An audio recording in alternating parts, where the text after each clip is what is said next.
Good afternoon, colleagues, and welcome to everyone. It's so great to see so many of you here.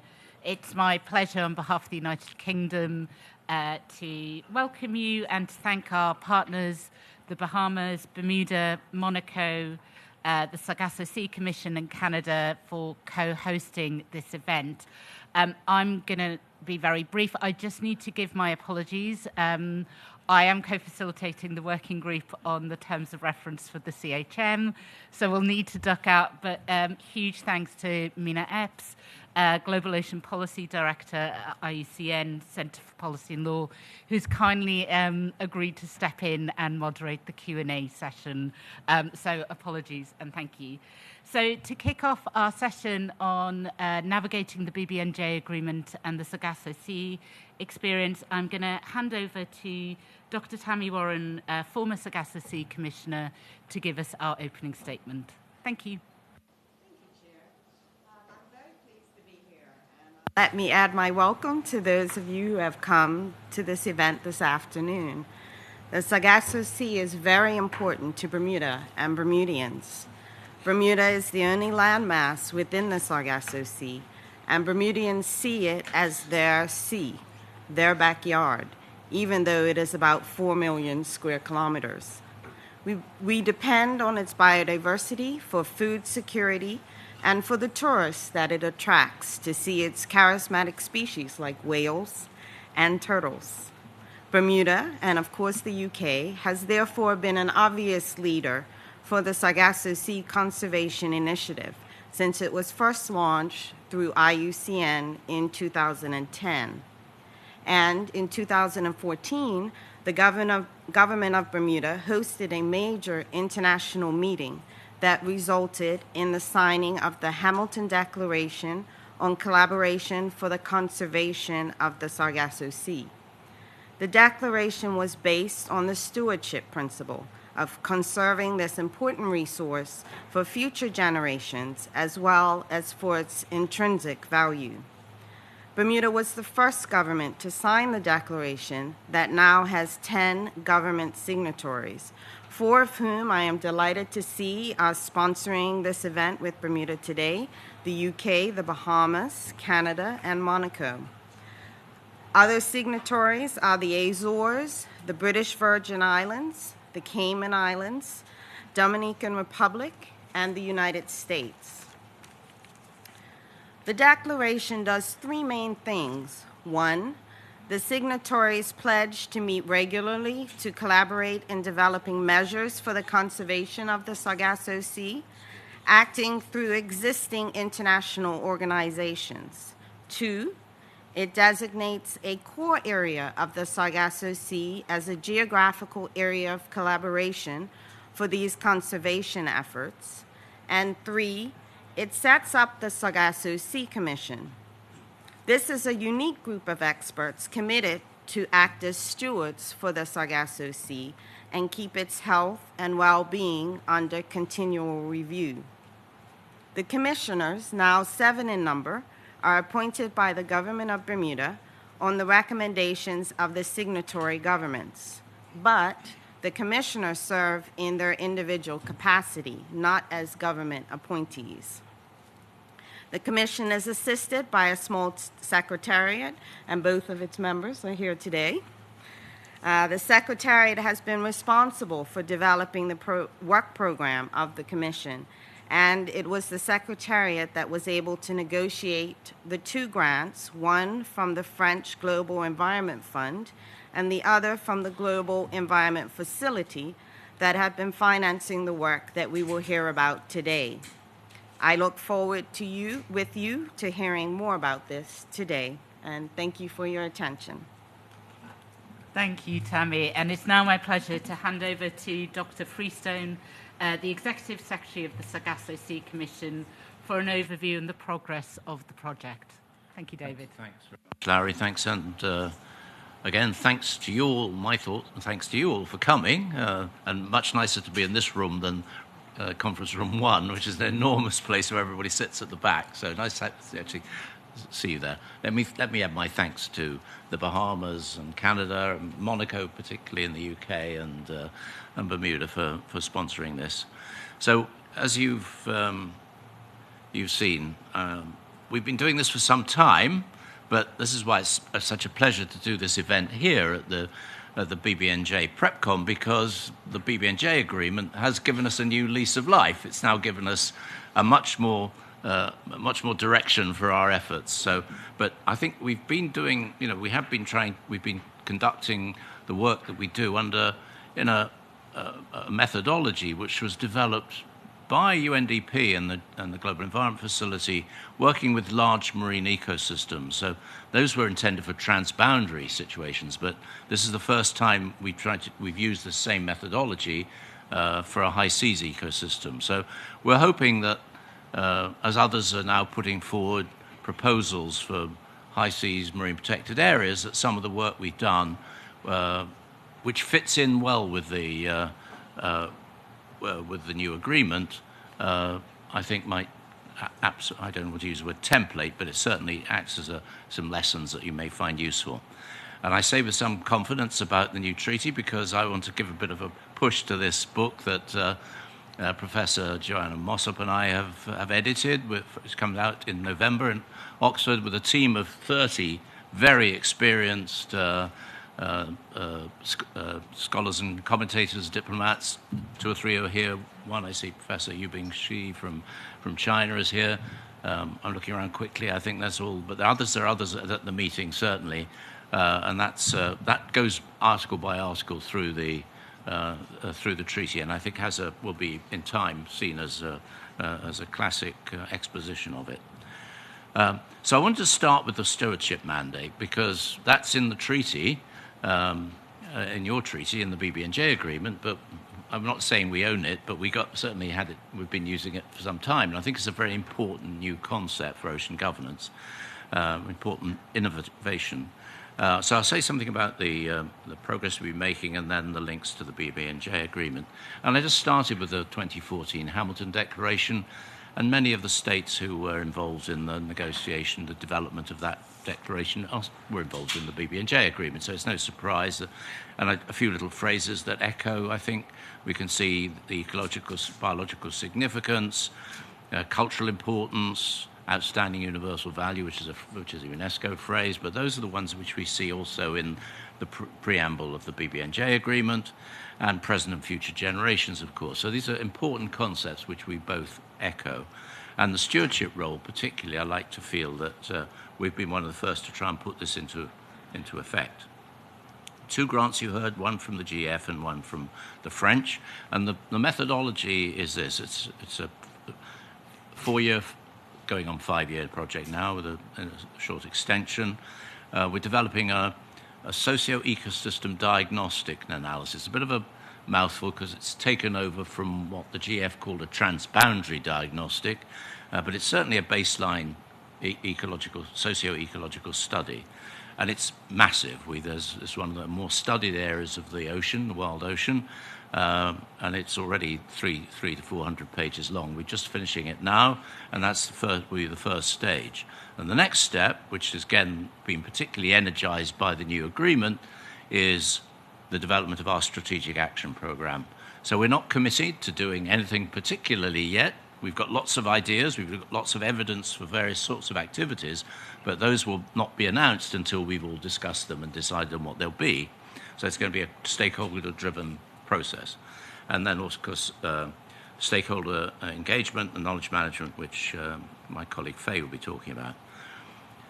And what's so particularly energizing about the BBNJ agreement, Article 7, one of the principles is the principle of the ecosystem approach. So it builds ecosystem resilience, including to adverse effects of climate change and oceans acidification, maintains and restores ecosystem integrity, including the carbon cycle service and that underpin the role of the ocean in climate. As a lawyer, I find that difficult to state as a principle, but as an ocean advocate, I love it. So it's an interesting statement. And we're pleased to say that there are, we've been looking at this quite a lot. You'll see that the state of the for example, the acidity levels in the Sargasso Sea follow absolutely on track the rise of emissions. It's not a surprise, but this is like a good canary in the coal mine, the Sargasso Sea situation.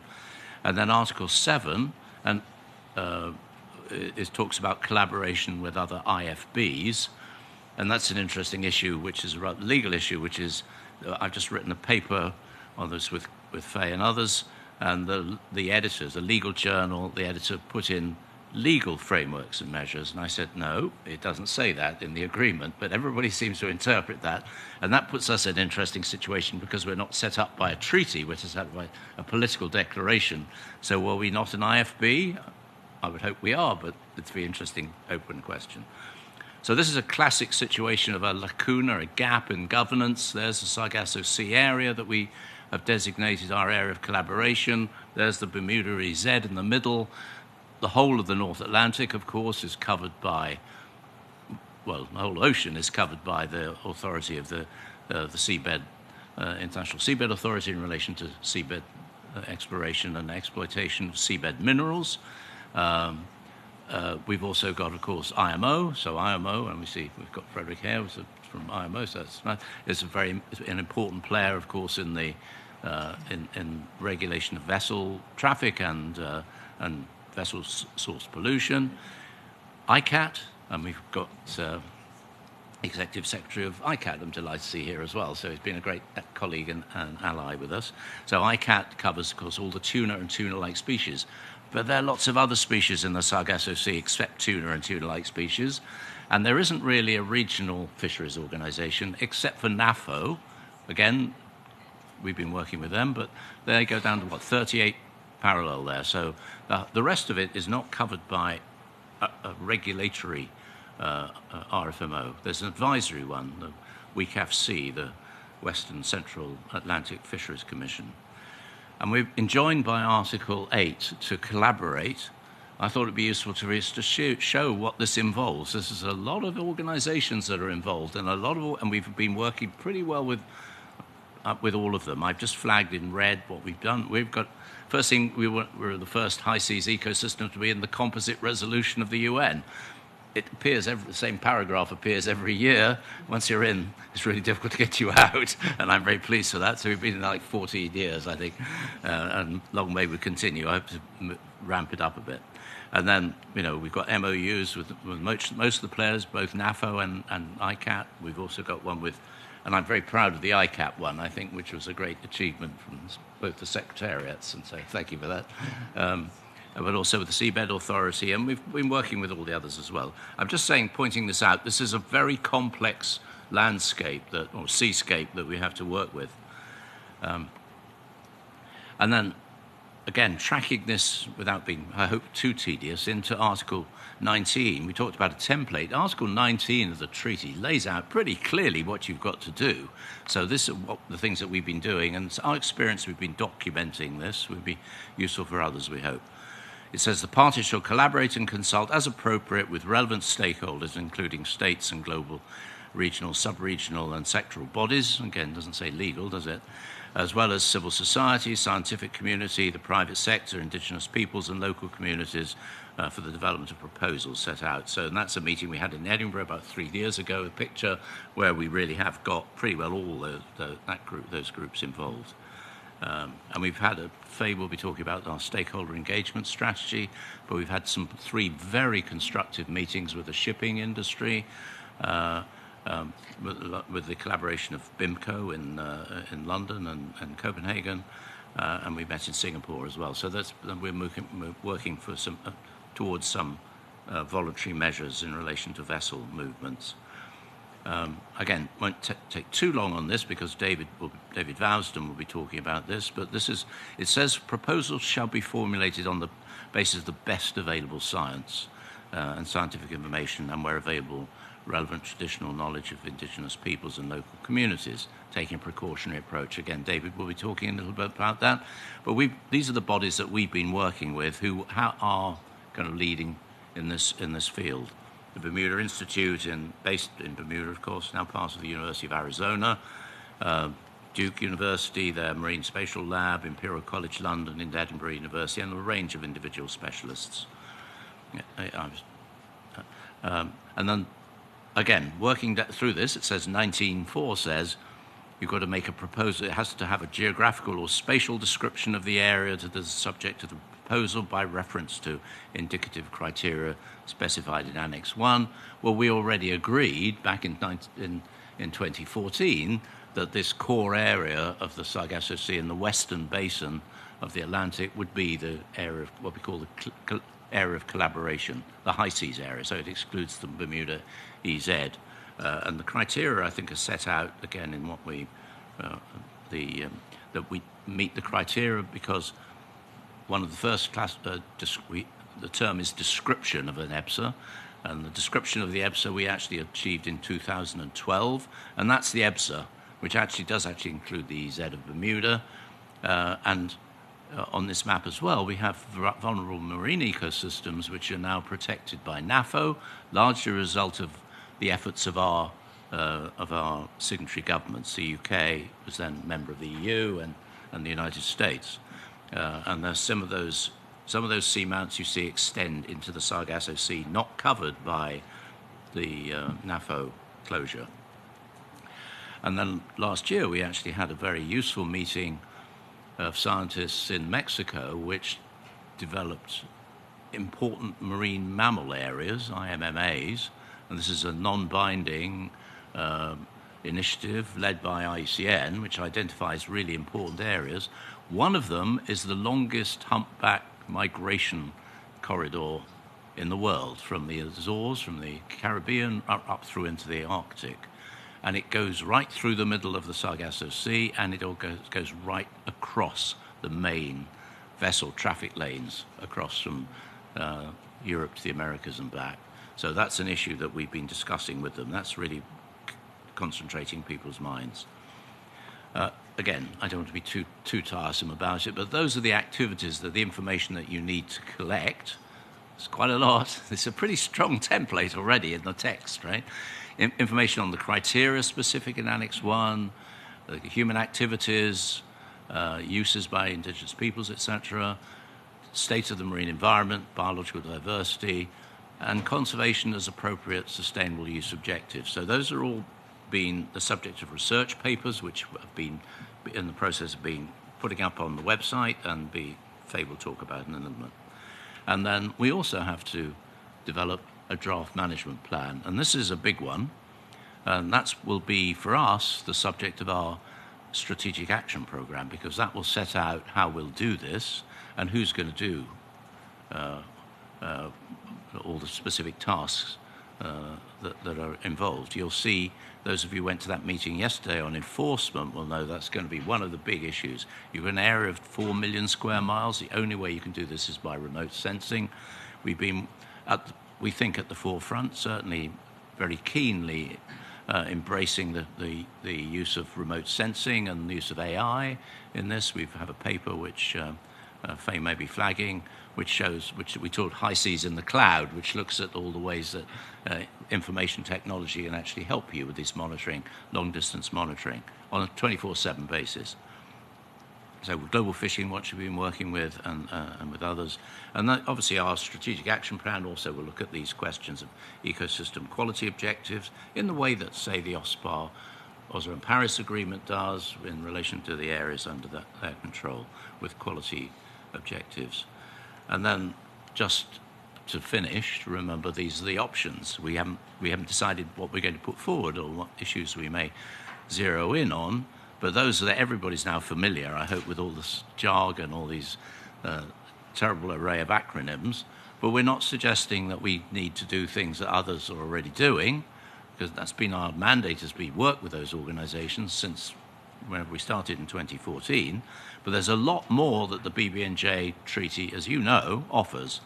And one is global recognition. So even if a measure is now part of a management ABMT which goes to before the COP, then it's recognized by all the parties to the BBNJ agreement, not just the parties, the RFMO involved or whatever. So that's very important. We also offer, as part of this, you have to have a holistic management plan. You can put forward a proposal for a particularly sensitive sea area, which is an important initiative, but it doesn't include a management plan for the other activities that take place. This is a holistic approach, which we do. Also, we can also have innovative site-specific measures. This is the only, the Sargasso Sea is unique. It's the only one with this floating ecosystem, and it's also subject to certain stresses as a result, like large vessel traffic breaking up the mats and therefore affecting the diversity. So that might be something that we might be looking at. And of course, non-regulated activities. We haven't found any deleterious effects from submarine cables. We've been having talks with the ICPC, the committee that takes responsibility for this. There's no regulatory regime. There's no legal regulatory regime. Non-tuna species outside the NIAF, the NAFO area, there isn't. These are species are as yet unregulated. And there are a lot of species that are slipping, like squid, for example, which are slipping through the cracks a bit. And you can also pressure, remember, this is an important part of the process, right? That if the BBNJ agreement thinks something should be done, it can actually suggest it to others. So going forward, we want to pioneer the use of big data and remote sensing. Will be the first, we think, the first diagnostic analysis, the first one that calls itself that anyway, a socio-diagnostic analysis of a high seas ecosystem, and we think probably the first strategic action program according to this model with the accompanying measures. So we hope very much to be an early proposer of an ABMT to the COP. Thank you very much. Thank you, David, and thank you for taking us through that work and relating it to the BBNJ agreement and hopefully giving food for thought for others who are looking at other regions of the world as well.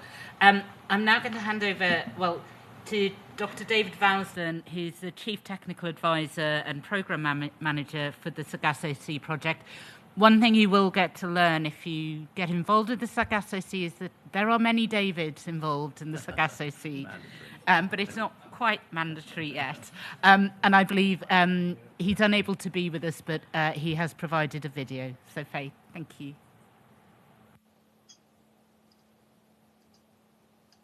Good afternoon, and can I start by thanking you all for turning up to join us for this side event. My name's David Valsden. I'm the project coordinator and technical advisor for a project entitled Strengthening the Stewardship of an Economically and Biologically Significant High Seas Area, the Sargasso Sea. This is a project that has another 2 years running. It's a 4-year project, and it has a series of main outcomes, and I listed them here for you, as you can see. The first is the socio-ecosystem diagnostic analysis, or SEDA as we refer to it. It defines the current ecosystem status in terms of things such as physical, biological, chemical oceanography, deep sea ecosystems, etc. But it also looks at some of the socio-economic factors that are important in the Sargasso Sea, such as shipping and fishing. And it also addresses connectivity, both within the Sargasso Sea, and that's both horizontal and vertical, and beyond and across the boundaries of the geographical area that we're adopting as this ecosystem. Once it's been completed, and it has pretty much been completed, then we undertake a causal chain analysis, which we're doing at the moment, and this takes the information from the SEDA and helps to define the threats and impacts, both existing and expected, for this massive ecosystem, both in terms of threats to the environment and threats to the socio-economic status. And it defines the root causes and traces those right back to the core causes, and then attempts to provide potential solutions to these causes. Then the next step in the process is to undertake an ecosystem valuation, which has already started. This considers the various functions that the Sargasso Sea as an ecosystem provides in terms of things like carbon sequestration and fisheries. And this leads into the cost-benefit analysis itself, which looks at the benefits of improved conservation and stewardship. And what the costs of improved conservation and stewardship and management might be. And then we are developing a program for monitoring both of those gaps that have been identified through the SEDA, but also a long-term monitoring program for basic ecosystem health criteria like salinity, temperature, etc. And all this leads then into a strategic action program, which is a management strategy for implementation of the stewardship and conservation that's been endorsed by the various partners and collaborators. It identifies those partners and collaborators and also identifies a financial mechanism to support this process. So many of the principles and requirements that are captured in the articles of the BBNJ agreement are in fact reflected in the activities and outcomes from the UNDP-GEF Sargasso Sea project. So Article 7 of the BBNJ agreement identifies some of the general principles and approaches that should be used, such as the precautionary principle or the precautionary approach as appropriate, the principle looking at preventative action against potentially severe harm, and the precautionary approach looking at the practical implementation, often in adoption of policy or regulation. And so in this respect, the stewardship project has the SEDA and the CCA identifying the actual or potential threats to the ecosystem and their root cause, while the SAP defines the appropriate actions that should be taken to address these, such as improved or new regulations, potential voluntary measures undertaken by industry, etc. One of the other Article 7 general principles and approaches is the need to use an integrated approach to ocean management, which means balancing the economic, social, and ecological needs and outcomes for all the sectors and stakeholders.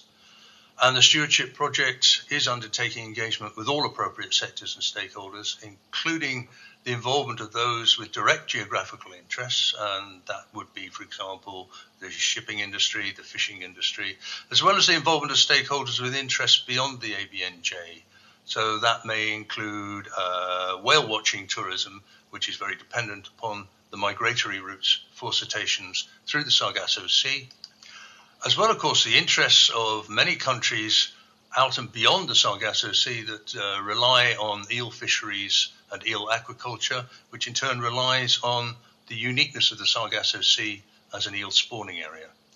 And the SAP will be negotiated, of course, through engagement with all the appropriate stakeholders before being formally adopted. One of the other general principles and approaches is the need for an approach that builds ecosystem resilience, including to the adverse effects of climate change and ocean acidification, and maintains ecosystem integrity, including things like the carbon cycling services that underpin the role of the ocean in the climate. And the stewardship project, the SEDA has identified concerns related to climate change and ocean acidification, and has definitely identified the importance of the carbon cycling role within the Sargasso Sea. And the SAP aims to develop management practices, adaptive management practices to support ecosystem resilience, and that can include controlling emissions, protecting unique habitat features such as the Sargasso mats, and an overall long-term monitoring process. And a very important component of Article 7's principles and approaches is the need to use the best available science and scientific information. And this requires identifying the latest up-to-date and reliable peer-reviewed scientific literature, as well as interacting and collaborating with individual or teams of experts that work directly on identifying and capturing the required scientific information. And for the stewardship project, well, this is a fundamental objective of the SEDA, the socio-ecosystem diagnostic analysis, which addresses the existing science, the historic and recent documents that have been captured through the SEDA process, as well as the inputs from experts in their own fields, be that scientifically and geographically. So experts in the Sargasso Sea itself, as well as experts in deep sea ecosystems and fisheries generally. So in terms of the use of the best available science, we'll look a little bit closer at the SEDA process.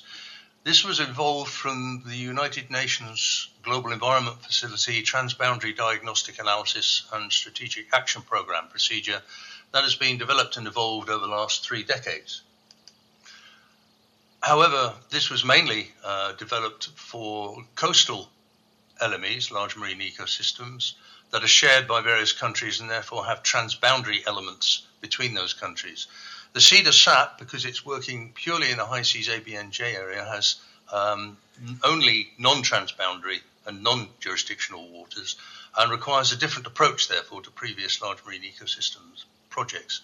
So obviously, because of this situation, there is a limited responsibility for anybody to undertake scientific data collection or indeed to continue monitoring the ecosystem.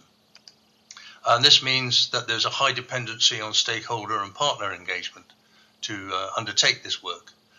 And the project has had many partners and supporters that have helped us with the SEDA process. You can see them listed there: Bermuda Institute of Ocean Science, Duke University, MGEL, etc. I won't go through them all. But it's also important to note that as well as these institutions, we have many individual scientists who provided their specific expertise and knowledge.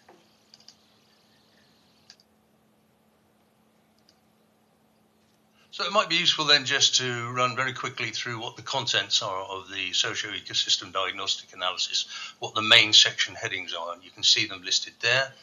There's an actual description at the beginning of the function of the SEDA and how it's evolved. There's the background and history of conservation and stewardship in the Sargasso Sea, which goes back over 10 years. The environmental status of the Sargasso Sea is then captured through sections on physical, chemical, and biological oceanography.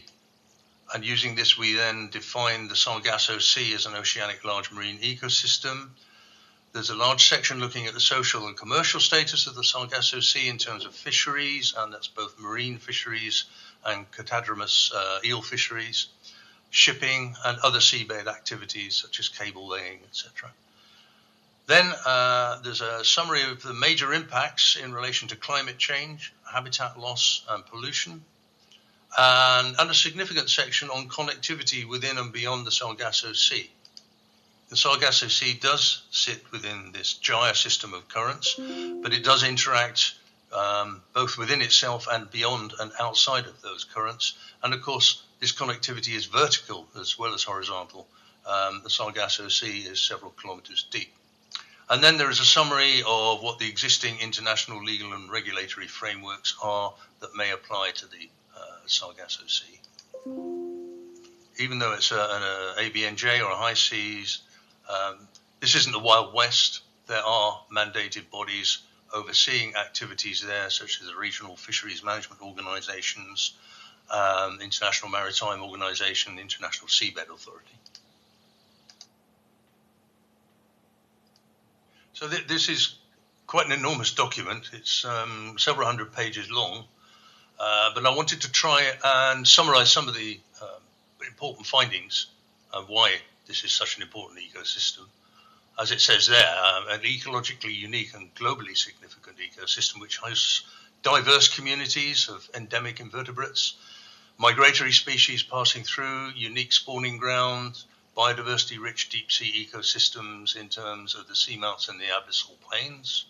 It provides many ecosystem functions and services through provisioning, through cultural services such as tourism and recreation, through regulating climate and carbon, and indeed through knowledge. It represents a living research laboratory. And as I think I mentioned earlier, connectivity is a defining feature. The ecological significance extends beyond the boundaries. Just one example is the migratory species. But the deep pelagic and benthic ocean circulation and nutrient transport and biodiversity pathways are important both within the Sargasso Sea and beyond the Sargasso Sea. Some specific findings here in relation to climate change. We can see significant ocean warming, around about 1.2 degrees centigrade in the last 4 decades. Surface warming, we notice a shortened cool water season by around about 1 month, with a lengthened warm water season by around about 1 month. The SEDA has identified increased salinity and increased ocean acidification within the Sargasso Sea, as well as reduced oxygenation. There are records of changing circulation patterns within the Gulf Stream and the AMOC, the Atlantic Meridional Overturning Current. Question mark there because nobody can quite agree on what the level of significance of that is. And then we're seeing climate-driven shifts in ocean stratification, particularly deep water cooling and freshening. And it's likely that these climate-driven ecosystem shifts will have major implications for ecosystem dynamics, for nutrient cycling, and for species distribution.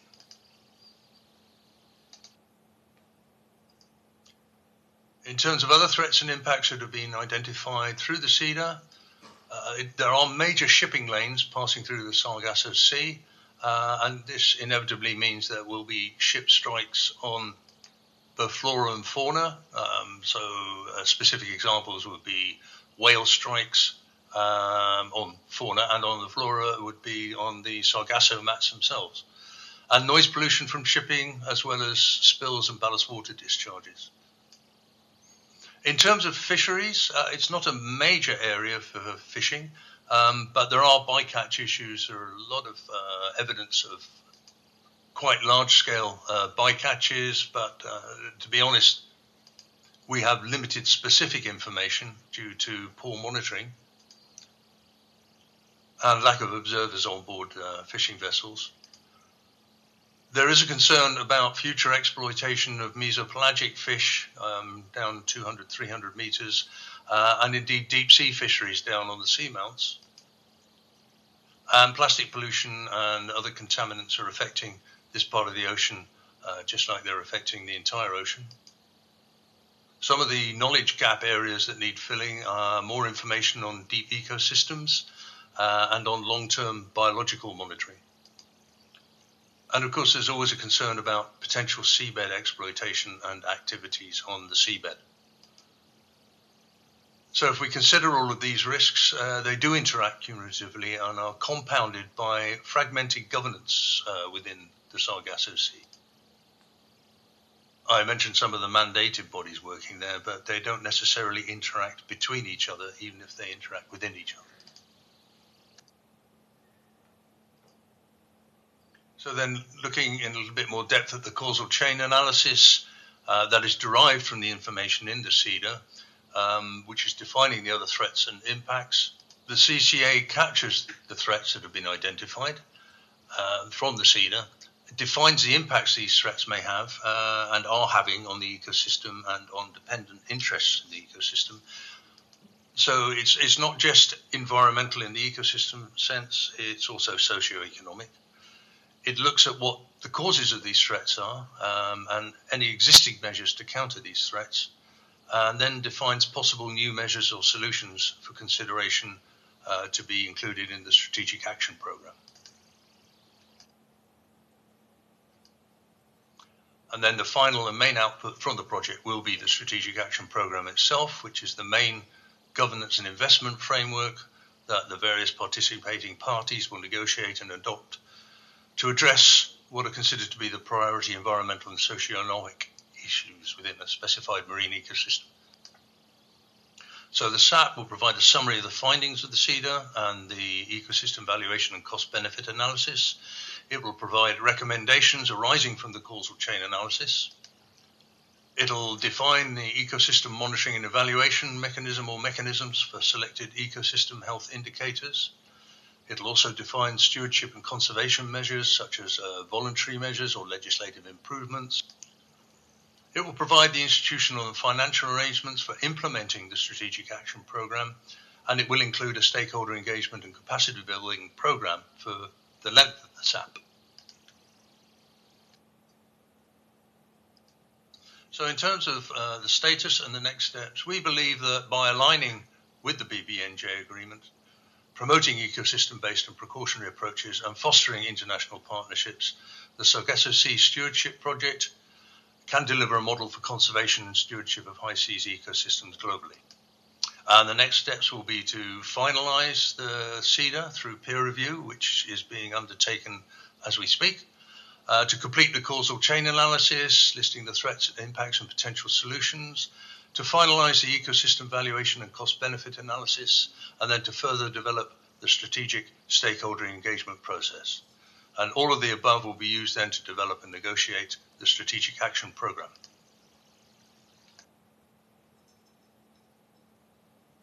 Thank you. And thank you in his absence to David. I think that was a very helpful illustration, not only of the work that's been done specifically for and in the context of the Sargasso Sea through the funding from FFM and the GEF, but also demonstrating how the project is kind of testing those GEF documents and principles and approaches in this unique way.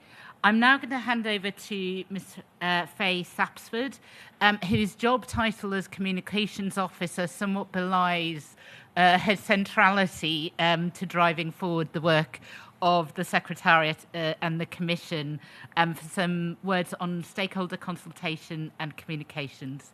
Thanks, Faye. Thank you so much, everyone, for coming to our event. And we've heard a lot about the stewardship frameworks that are needed and the robust science that's needed to strengthen the stewardship of an area in the high seas like this. But we can't do any of that without stakeholder engagement. So I'm going to talk to you a little bit about what we're doing there. So as I'm sure we all know in this room, the most technical people interested in the BBNJ agreement, it does establish rights for a wide variety of groups to participate in this international agreement, which is pretty unique. So not only does it oblige you to consult with, states, IGOs, et cetera, but it also obliges you to consult with, civil society, scientific community, private sector, indigenous peoples, et cetera, et cetera. So the BBNJ agreement is quite unique in that way that it includes non-state actors specifically, and you have to consult with them when you're making, one of these ABMT's proposals. So that's something to kind of, keep in the back of our minds, and it's an opportunity for collaboration.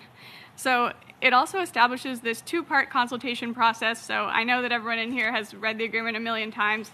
You have to consult with stakeholders for the formulation of proposals. There's actually a whole part in the kind of template in the BBNJ agreement to you have to outline the consultations that you've conducted. Then there's the second round of public consultations. So when you submit your proposal, it's going to be posted publicly and any of these groups can make comments.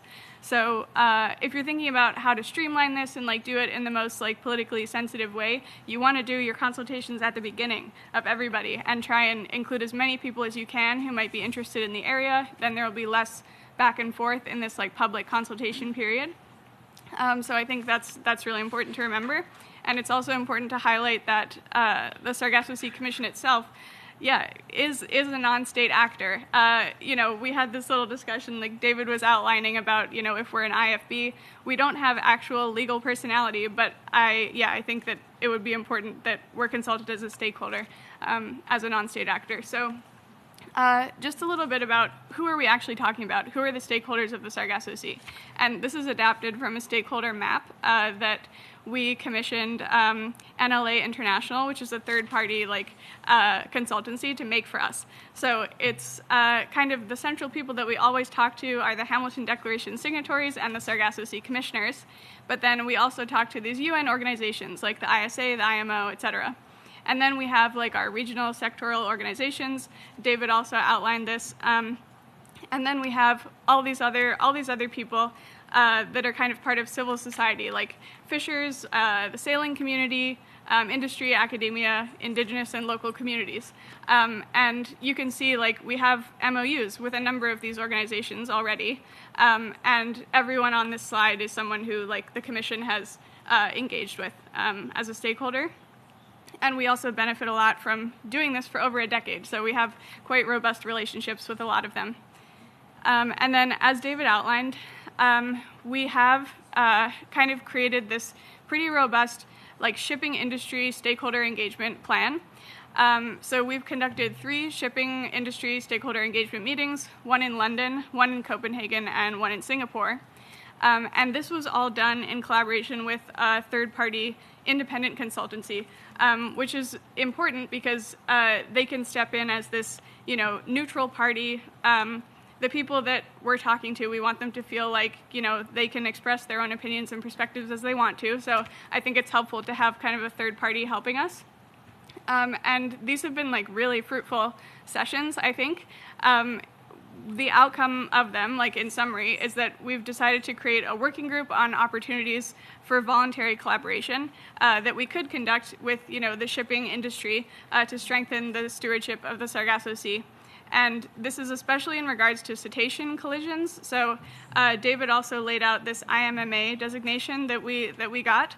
And that was for a humpback whale migratory corridor. So the reason that we've settled on this is simply because we have the most data about, that particular species.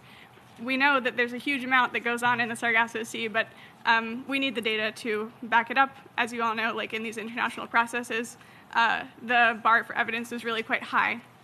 So that's been really helpful. And we've also kind of thought about with the shipping community, like how can we get more data, maybe through ships of opportunity. Like sometimes there's a lot of downtime on ships and people are actually thinking about they would like to have something to do. And yeah, we've had a lot of those discussions. This also kind of relates to PSSA discussions. Quite a while ago, we had a workshop with IMO thinking about the feasibility of PSSAs on the high seas. It's never been done before. There is one example in the Northwest Mediterranean, and they kind of used that PSSA designation to get more data so that they could have an improved kind of conservation plan later. So I think that's just an interesting thing that we can talk about more if anyone's interested. But we also are thinking about doing the same thing, like replicating what we've done with the shipping industry with the fishing industry as well, because those are kind of two very big activities that are taking place on the Sargasso Sea. And then this is just a video that I like to show because I'm Bermudian and I'm also a really big beachcomber. So this is a video I took of some of the charismatic microfauna that you can find in Sargasso. And I just think it's important to kind of remember how enchanting this ecosystem can be, and like that's sort of my job as a communications officer. Like I want to inspire people to like identify with and care about and want to protect this ecosystem. So these guys are really tiny. You can find them washed up on the beach in Bermuda. We're really lucky to be able to experience the high seas in our backyard. And so we have a Sargassum swimming crab and then tiny little Sargassum frogfish trying to get away. And these are endemic species to Sargassum in the Sargasso Sea. So I'll also share that we have a really comprehensive website and a newsletter, and that's kind of if you sign up to the newsletter, that's the best way to keep up to date with what we're doing. We share a lot of information there, technical information, but also accessible to the general public. And we're on social media as well. Sometimes we post charismatic microfauna photos. I just wanted to share really quickly 4 communications activities with you that we're doing. So, and maybe just start by saying like the difference between communications and knowledge management. Like there's a lot of overlap between those, but broadly like communications is kind of for more of a broad audience, and then knowledge management is for a technical audience, like maybe targeted towards decision makers who don't have a lot of time. They need accurate information, but we also want to make it engaging for them too, because we want them to believe in what we're doing. So we're right on the edge of finalizing the first draft of this socio-ecosystem diagnostic analysis, and that's going to be designed and put on our website, but there's a lot of underlying science reports that are in the process of being designed too. So 2 of those are on the screen, and those are going to be published on our website, and we'll also do a big comms splash about those. So very technical documents, but important to understand what we're doing, because those factual documents are really the basis for the strategic action program that we're going to arrive at. We also have this like preliminary SEDA findings document that we gave to decision makers earlier. I mean, as you heard David Vouston say, it's a 400-page document. Everybody is running out of time. Like, we need to just deliver the messages that are most relevant to them. Of course, making the full document available to them as well. And then we also do briefing notes. So this is one as a result of the PSSA workshop, kind of thinking about the feasibility of using that tool on the Sargasso Sea for conservation. We also, I think it's important to note the World Ocean Assessment contribution that we make, because that's really quite significant. You're probably all familiar with the World Ocean Assessment. It's this holistic document for ocean health, and it really sits between the science policy interface. It's kind of similar to the IPCC reports for climate change. It's a scientific document that's supposed to inform negotiations. And we've had a named chapter for the Sargasso Sea in all 3 years that the World Ocean Assessment has come out. The 3rd iteration is currently in review right now. We've submitted that chapter with updated information from the socio-ecosystem diagnostic analysis that we've been able to glean. And then I'll also share some QR codes here for our academic publications. I think fundamentally the Sargasso Sea Commission is really, it informs and is informed by the BBNJ negotiations. So we really spend a lot of time thinking about this, and we've put out a number of relevant publications. David mentioned the High Seas in the Cloud one, which I think is really important for MCS when we're thinking about how that's going to be achieved in possible ABMTs under this agreement.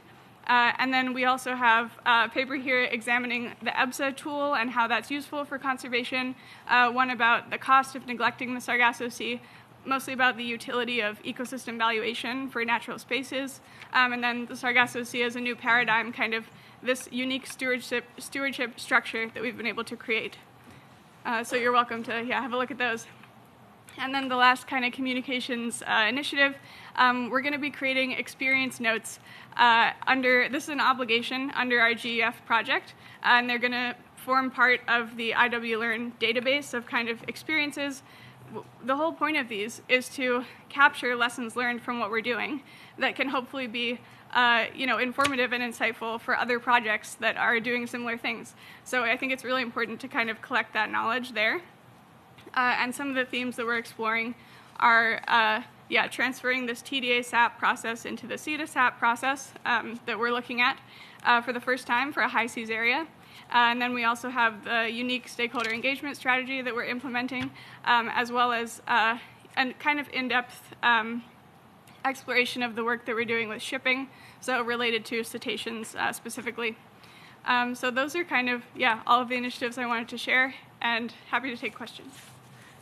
Thanks, so that was brilliant. I think it really demonstrates the breadth of the work that the Commission does, despite only having 2 people in its secretariat. And I really would commend the website and all of the resources to you.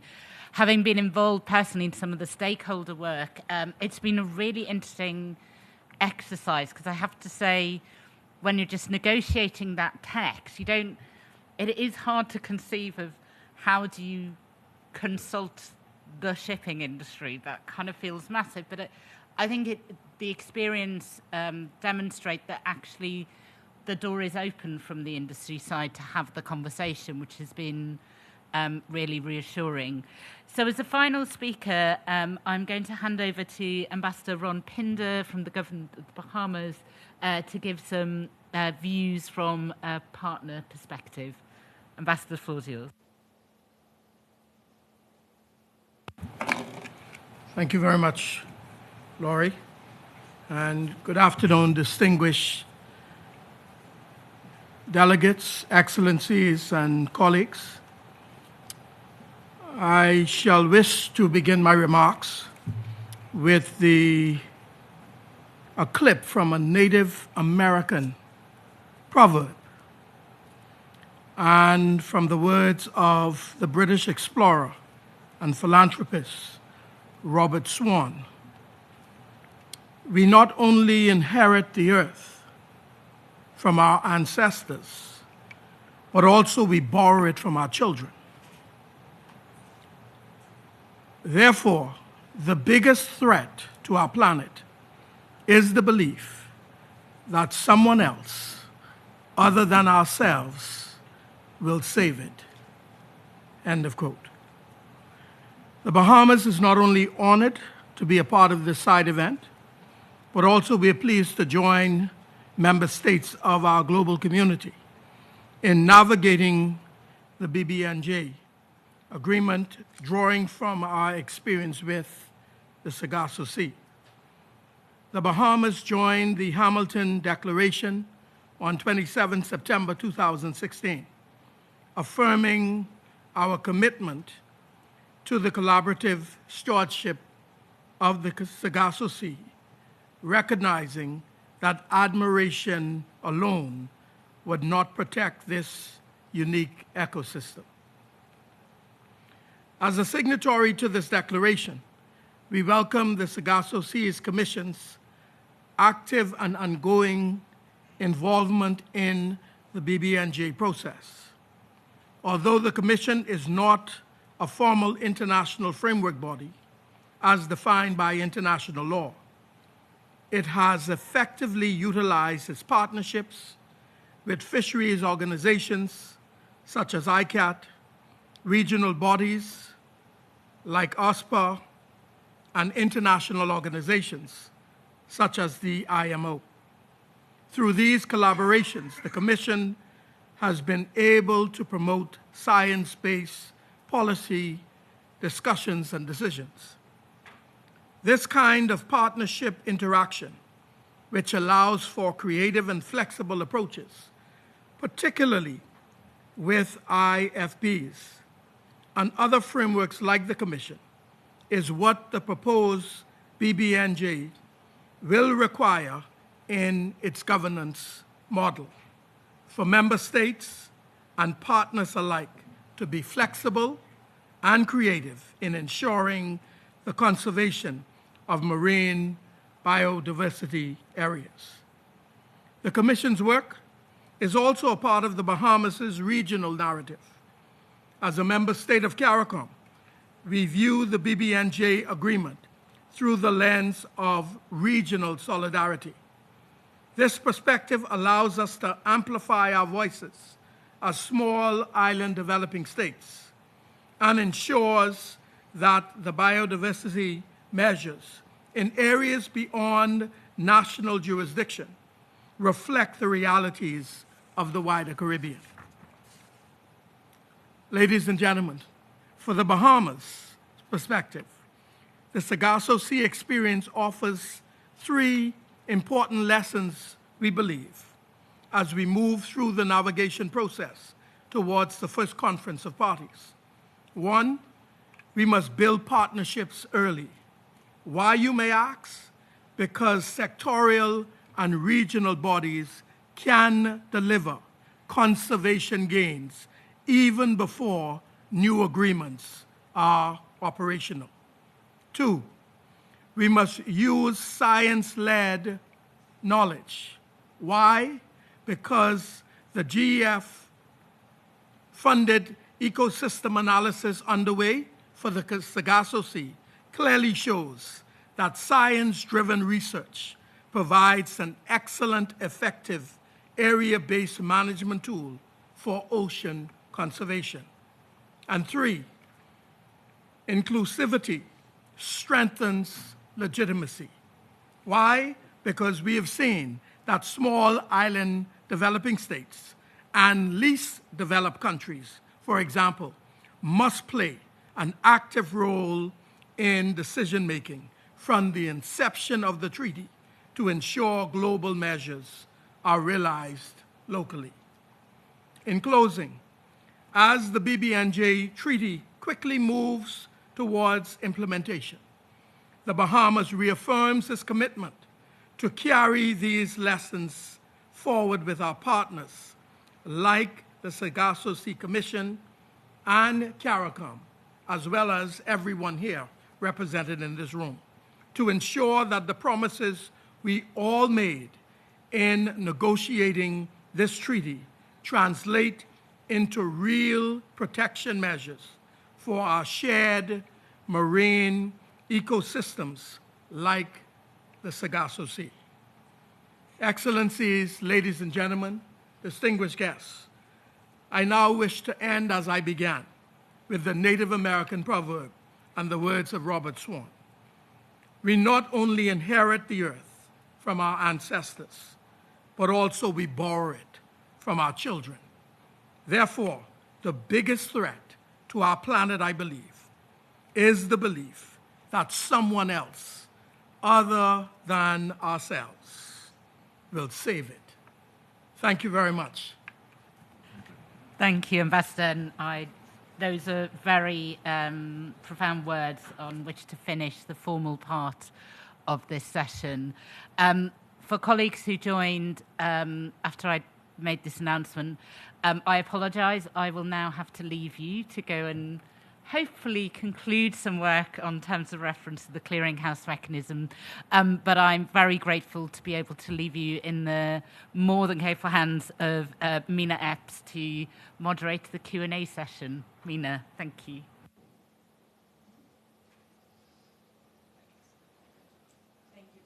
I think I'll do it from here. I wouldn't dare to sit in your seat. Thank you very much, and also to be able to participate in this navigating BBNJ agreement. And as the saying goes, a smooth sea has never made a skilled sailor, right? So we must navigate this. And I think that having the Sargasso Sea is really that concrete example in terms of it's almost like fast-tracking implementation, what we want to do. So I would really, first of all, again, thank all the speakers and the Sargasso Sea for the excellent work that they're doing, and also the kind of partnership. So I would really encourage, as we open the floor, to really make use of this opportunity to get that kind of answers on how do you collaborate. We've seen a lot of different examples in the presentation that was made as well. So I will open the floor to see if anyone has any comment. I don't believe there can be comments on the scientific presentation by David, unfortunately. Yeah. But I'm sure that Faye will happily answer anything on invertebrates that we've seen. So I now open the floor, and again, if there's anyone sitting behind me or on the side that doesn't have opportunity to speak in the microphone, I believe that if you project yourself, that would work brilliantly. And please remember to introduce yourself. Thank you.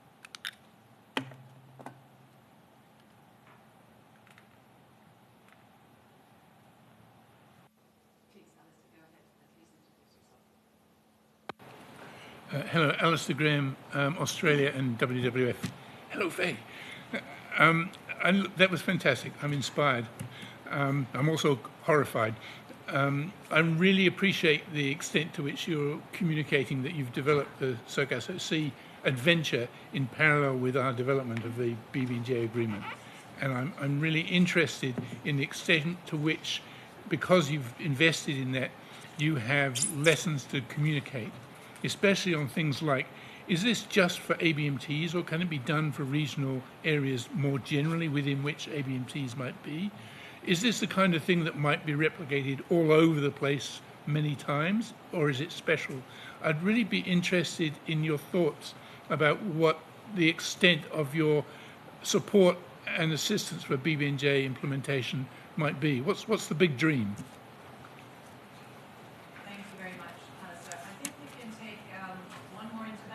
And we'll give you some time to reflect, and then we'll go back to you. Thank you.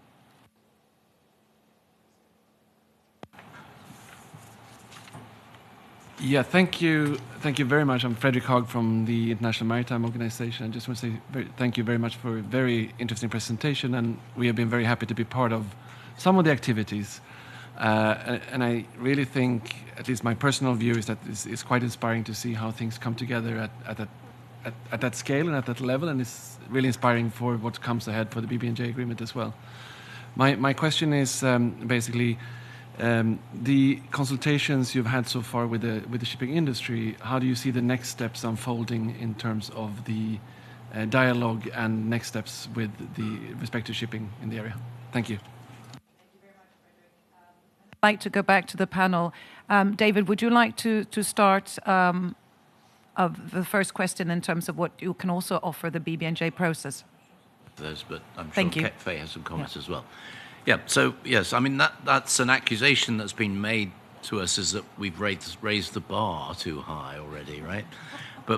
And we are lucky, in a sense lucky, that this is an area that's been quite intensively studied, because it's right in the North Atlantic between the Americas and Europe, right? I mean, it's got the Bermuda Institute of Ocean Science, which is linked to some of the leading oceanography organizations in the world, has been monitoring. It's the longest time series, I think, of any ocean areas, nearly 80 years of continual monitoring. So they have a lot of data.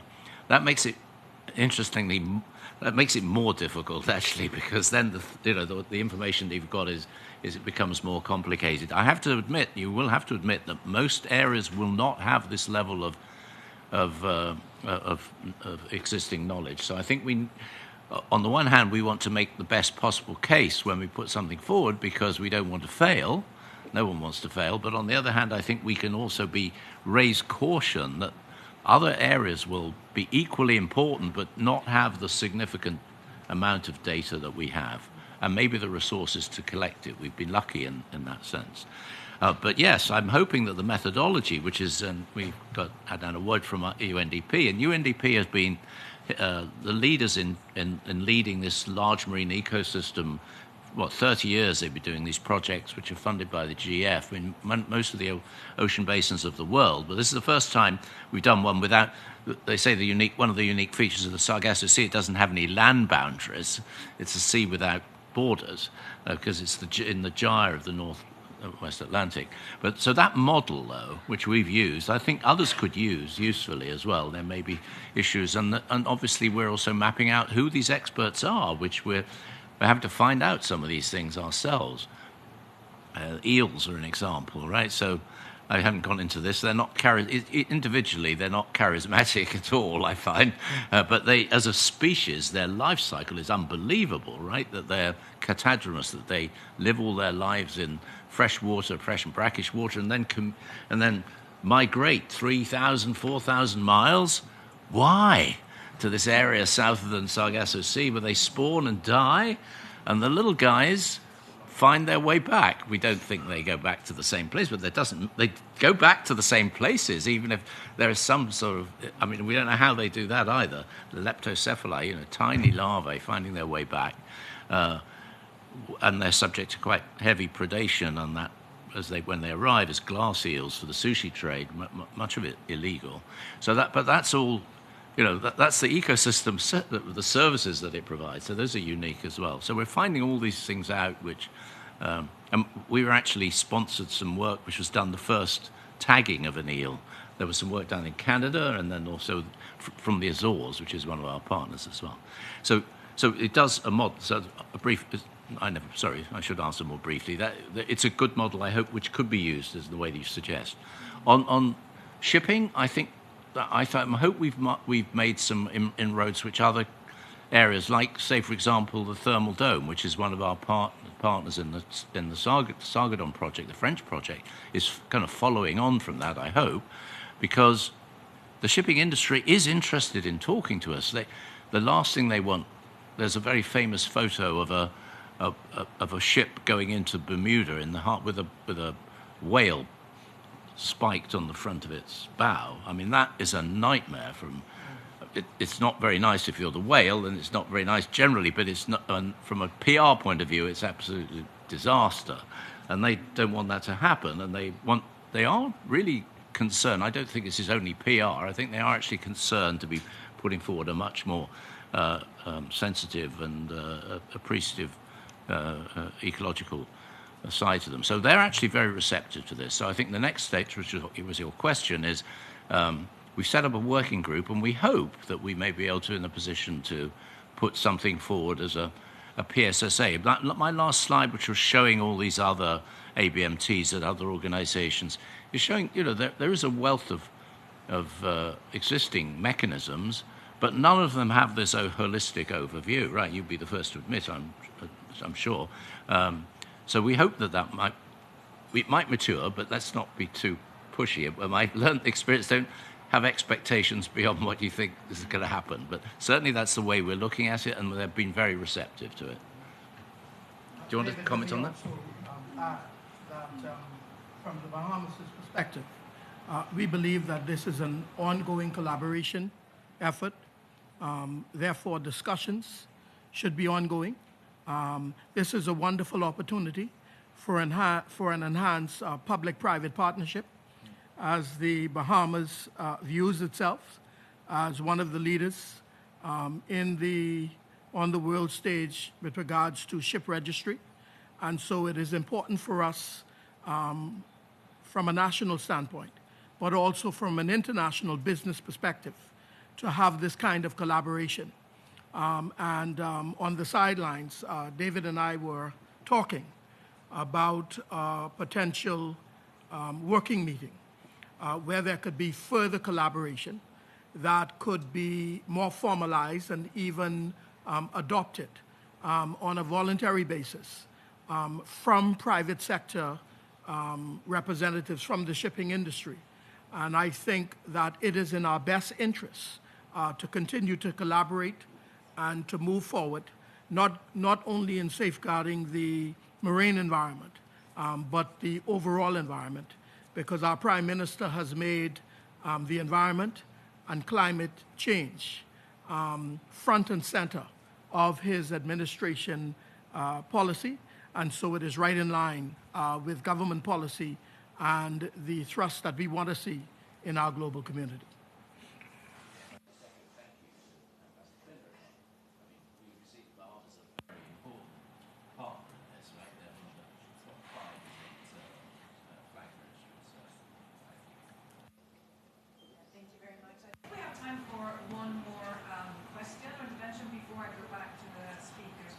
Final remarks.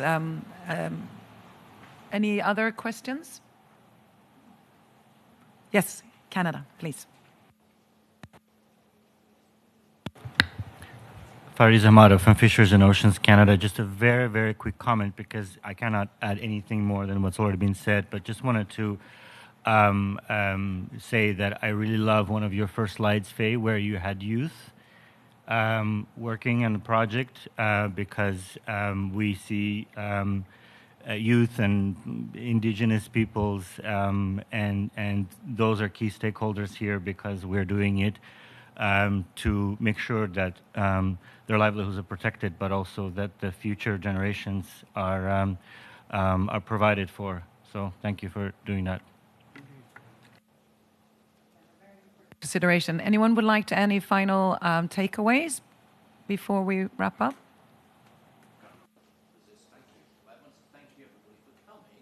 Thank our sponsors because we're very appreciative and also we're short of time, so we don't want to concentrate on the project itself. So thank you very much to Monaco, to Canada, and to the Bahamas as well as the UK and Bermuda. But thank you for coming and.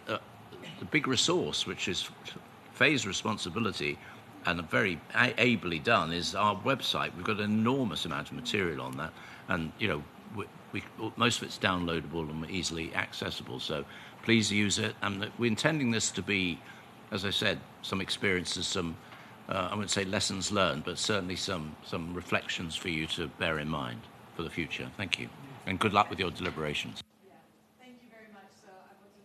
On the final point where our distinguished poet from Bahamas basically saying that we need to build partnership and we need to do it early, and aspiration is not enough for protection. And also to put out, because when we leave this room, you can continue the dialogues, and it goes both ways. So the same thing as you're asking the Sargasso Sea how we can learn from their experience, I would say also potentially proactively say what you would like to hear, because we heard from the co-chairs that the best contribution to this process from IFB is really to share experience. So let's continue that, and thank you very much for everyone, and thank you, David, for inviting me. Thanks.